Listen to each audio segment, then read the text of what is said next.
from the soul with it. Yeah.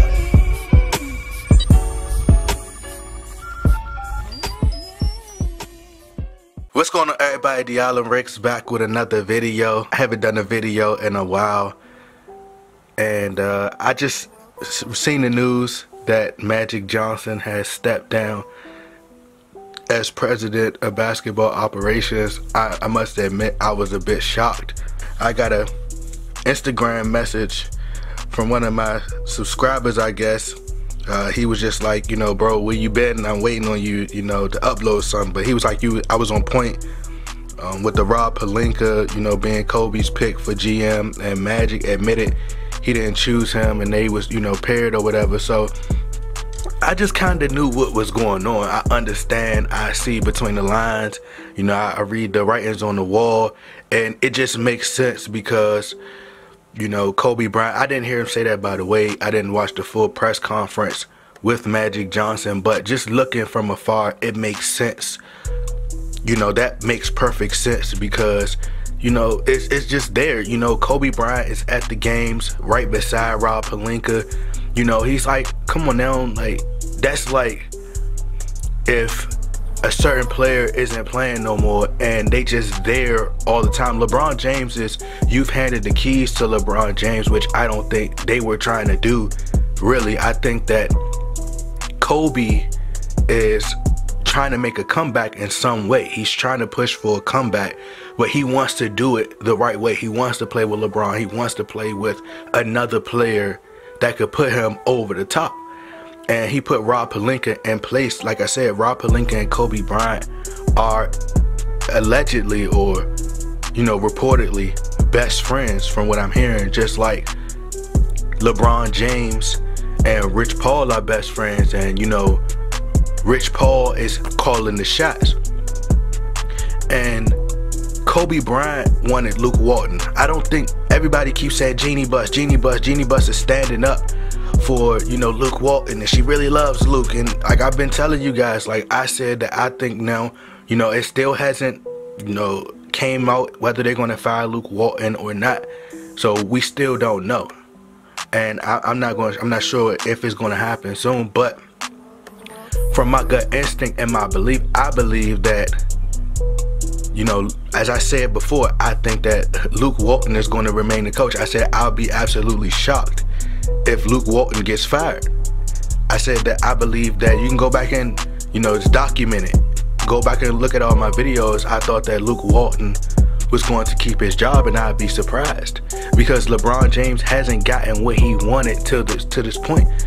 Magic Johnson was trying to cater to LeBron James, and, you know, the goal was to go out to get LeBron James. You know, it was saying that Kobe said, fire your brother. Jeannie Buss, she asked him, this is reported from Sam Amick, who's very credible, remember, from USA Today, I believe. And he told Jeannie Buss, you need to fire your brother before we bring in LeBron. Because why? Because we know who we trying to get, which was LeBron James, and they got LeBron James. So, as I said, I wouldn't be surprised at this point. I know I'm all over the place, you guys. Hopefully you forgive me. But at this point, I wouldn't be surprised if Rob Pelinka is made the president of basketball operations. He's, you know, gets a higher position within the organization because Kobe Bryant is the dark cloud that's hovering over the Los Angeles Lakers. And I like Kobe. He's my favorite player. Kobe Bryant is one of the greatest players to me of all time. To me, he's the greatest player to ever breathe oxygen, as I say, is a quote I say. But when you look at the situation and what's going on, I told you guys that I believe who I believe was calling the shots, and I stated that I believe that Kobe Bryant was calling the shots. Because it just makes sense. You know, like I said, Kobe Bryant is sitting at these games, and as the reports came out that he said he told Jeannie Buss to fire her brother, because we know who we trying to get. And who were they trying to get? LeBron James. And they went out and they got LeBron James, which is what they was trying to do. And I think they kind of baited LeBron James in by having Magic be the face. And like I said, I wouldn't be surprised if Rob Pelinka is, you know, if news come out that Rob Pelinka is going to be the president of basketball operations, and he's going to be in control, and he's going to make the final decisions on basketball decisions. When you look at the roster and how the roster was constructed, this roster is more catered towards a player like Kobe Bryant more than LeBron James. And don't get it twisted, go back, I do my research, I do a lot of film study. Kobe Bryant has a video on Muse Cage where he's breaking down LeBron James' game. Kobe is very knowledgeable of what's going on. He watches everything. He knows what's going on. He knows LeBron James down to a T. He know every player. Kobe studies the game. I'm talking about not just current players, but players in the past that came before him. I'm talking about players that played in the 40s, the 50s. Like, I'm talking about way before we were even born. And if you look at the way the roster is constructed, he knows LeBron to a T. He knows that LeBron James loves to drive the ball. He knows LeBron likes to have the ball in his hands. And LeBron likes screens, pick and rolls. He likes to be surrounded by shooters because it's a bailout. When he can get a screen and he has, you know, someone set a screen for him, he's not as fast as he was. But what LeBron James likes to do is he likes to either create mismatches, and he likes to beat defenders off the dribble and get past them, especially if he could get switched on to a big man. If he gets switched on to a big man, a lot of times you'll see a lot of times LeBron James does the step back, or if he sees that you're not fast on your feet, he's going to try to drive past you. If you a smaller guy, what LeBron James likes to do is he likes to go straight at you, and it's repetitive. Kobe knows that. If I see it, Kobe knows that, and he broke it down on Muse Cage in detail every single time. By Kobe knowing that, why would you want him to come to your team? You know LeBron James on the biggest stages come up short. So why would you tell Genie, you know who we trying to get? Why would you want LeBron James? To me, you want LeBron James for you, not for the Lakers, the franchise, for the fan base. It was for you, and you trying to get a championship. And LeBron James is going to bring in Anthony Davis, or LeBron James is going to bring in this player. You know the power that LeBron James has, and you're trying to use that from behind the scenes, and you're doing it through Rob Pelinka. Just look at the way the roster is constructed. Kobe wanted Rajon Rondo in the past. The players he has on his team is playmakers. Kobe always talked about playmakers. He always talked about D'Angelo Russell being a playmaker, this person being a playmaker, Lonzo Ball's a playmaker. Like, that's what Kobe likes to be around, because he's a scorer by nature. He says, I'm a shooter by nature. LeBron's a passer by nature. So if they could get as much talent as they can, Kobe can get a 6th NBA championship. I've been seeing people say, oh, Jerry West, I think Jerry West is happy with his current position with the Clippers, because he sees what's going on with the Lakers. I think that Jim Buss, the direction that Jim Buss was going in, was a great direction, because he was like, all right, we need to look at the landscape of the NBA. He looked up to Jerry West. And people may not like Jim Buss, but you have to realize the media, they're used to the Lakers winning. So they didn't give Magic Johnson the same criticism that they gave Jim Buss. Even if you look at the deal with Timothy Mozgov, you know, a lot of people was like, oh, you know, you see Max Kellerman say this all the time. Oh, well, you know, they had to move Timothy Mozgov's contract, and his contract was so terrible, so horrible. But you have to pay somebody the money. You had to spend the money. You couldn't just hold on to the money.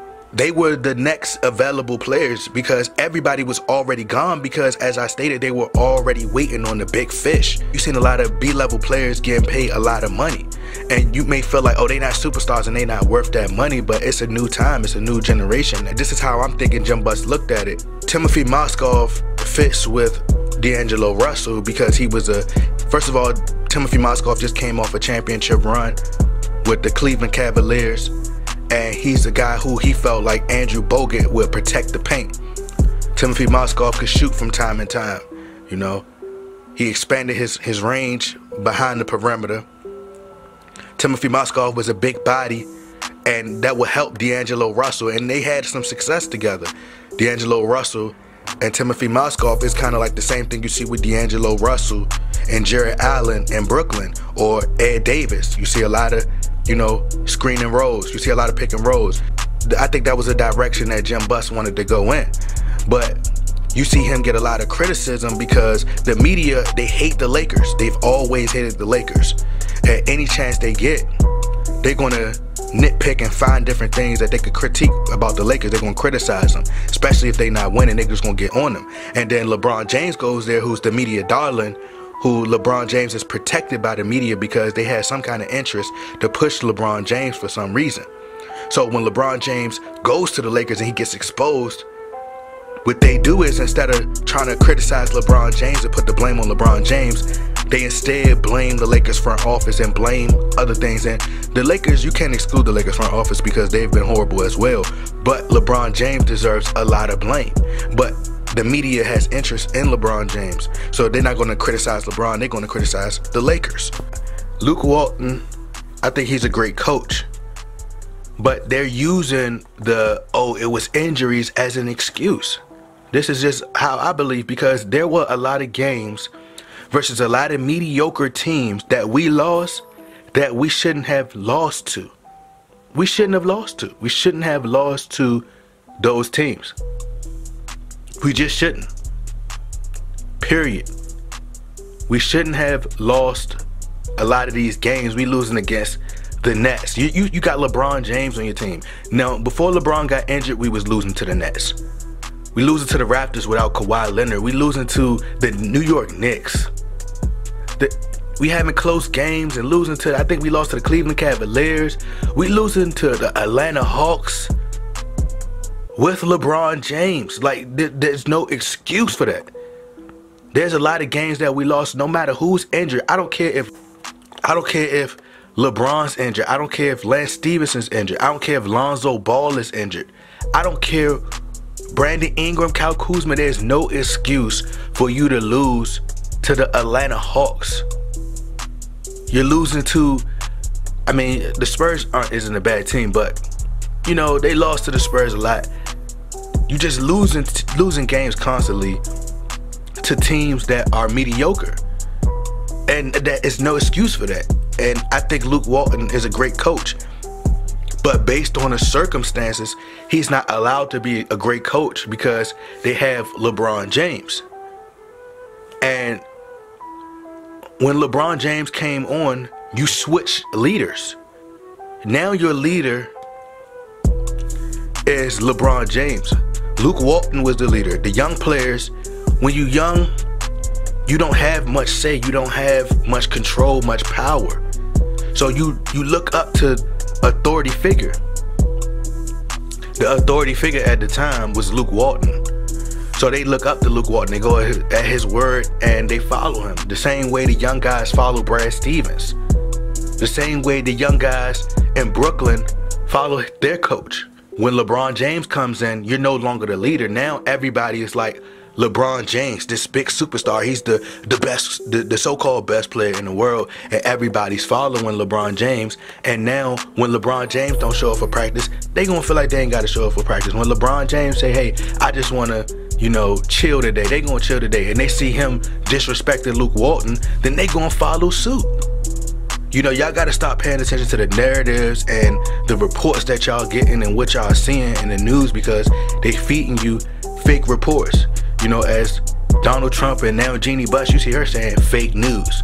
You know, all this stuff is just bull crap. They're trying to save face, and, you know, Jeannie Buss was going to let Magic Johnson fire Luke Walton and all this crazy stuff. If he was going to let him fire Luke Walton, she would have been did that before the season even started.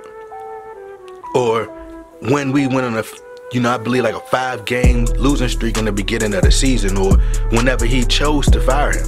Because if you let Magic Johnson, you fired your brother to bring in Magic Johnson, then that means you were allowing you were allowing Magic Johnson to do his job because you trust Magic and you love Magic. Then that means you will allow Magic to do his job and let Magic have total control. But you didn't do that, which goes to show that Magic Johnson wasn't in control from the jump. And as I said, I think that Kobe Bryant is calling the shots for the Lakers through Rob Pelinka. And now Rob Pelinka is most likely, this is what I'm thinking, I don't know, and I could be wrong, but I think that they're going to make him the president of basketball operations, and he's going to call the shots. But it's going to be Kobe calling the shots. You know, Kobe is going to say what to do. He's the dark cloud over the Lakers right now because it's a new day. It's a new day, period. That's what happens in life. Life evolves. You know, we look at the landscape of the NBA. Fast-paced, up-tempo, a lot of young players developing. They're living in the past. I'm going to just keep it like that. They're living in the past. Like, oh, we got to get a superstar. We need to make a superstar to come play with LeBron, and we need this, we need that. But times have changed. You look at Jordan Clarkson, you look at D'Angelo Russell, you look at Jordan Clarkson, you look at Julius Randle, you look at all these players, you look at Ivica Zubac. They're most likely going to get rid of Kyle Kuzma. They're most likely going to get rid of Brandon Ingram. And as you looking around, they're moving away from the young guys. Now, what you guys have to understand is y'all be like, oh, you don't like the young guys, and why you always trying to trade the young guys? Because you have to understand that they have LeBron James, and LeBron James is not going to work with the young guys, period. They brought LeBron James in to win now. So when you bring LeBron James in to win now, the young guys, you have to make a decision. And when, as fans, you can't 1 minute say, oh, well, you know, we need to build the young core and we need to build through the draft and, you know, we need to go with the young guys. And then turn around and get mad when the young guys are struggling and we're losing. You know, you can't do that. You can't pick, you know, you can't be like, oh, we didn't make it to the playoffs and we didn't get this far and we didn't get this. We're not winning games. That's a part of having the young guys and developing. They're going to lose. But you got to realize they probably would have been much better without LeBron James this year. You know, we would have grown. They're growing as players. That's what happens. They develop. And now they fighting through so much because it's going to be more. They already done had to fight through the Anthony Davis trade rumors. Now, they're going to have to fight through more Anthony Davis trade rumors this summer. And let's say they don't get Anthony Davis this summer. Then you got to go into the next trade deadline. Anthony Davis trade rumors, they're going to have to keep dealing with it. And then, you know, I think that is just best for them to trade those young guys and try to find something for them. You know, do as I said, trade for, try to get a Devin Booker or try to get a Mike Conley or try to get, you know, a lot of people were upset when I said that the Lakers should try to get, they should trade Brandon Ingram and Kyle Kuzma for Mike Conley. And they was like, no, that's giving up too much. I'm like, bro, what have Kyle Kuzma and Brandon Ingram proved? Like, what have they proved in this league? Mike Conley is a proven player, one of the best defenders, one of the best two-way players. He has playoff experience. He's accomplished a lot. But to Memphis, that's a spit in the face. That's not enough. You know who Mike Conley is? That's what they're going to say. That's what happens with, you know, Anthony Davis. Everybody was upset at me when I said that I would trade, and even the cheerleaders, I trade everybody on the team, including Kyle Kuzma. And you had people out here, I'm not trading Kyle Kuzma. I'm not trading Kyle Kuzma. It's like, bro, like, you on the phone with the Pelicans, and you telling them, I'm not giving up Kyle Kuzma. And then hang up the phone for Anthony Davis. That's basically telling them that you think that Kyle Kuzma is better than Anthony Davis.